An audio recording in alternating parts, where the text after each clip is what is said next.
Hey everyone, is your Instagram hack with your email and phone number changed? Let's scrub your account in 60 seconds. Number 1. Secure your email. Open your email app immediately. Change its password and enable two-factor authentication. Check for any suspicious account activity. And here's a tip. If your email is compromised, regaining control of its first priority. Number 2. Launch Instagram recovery. Open the Instagram app. Tap Forgot Password on the login screen. Enter your username on your original email or phone number. Then tap on Need More Help to access additional recovery options.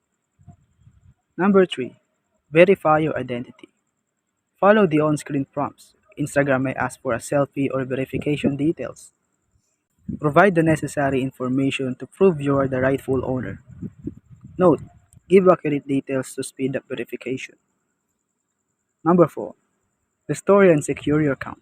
Once verified, regain access to your account. Immediately update your Instagram settings, change your email and phone number, and also choose a strong new password. Enable two-factor authentication to prevent future hacks. And now, your account is now secure. Stay safe online. Hope this video helps and thank you for watching.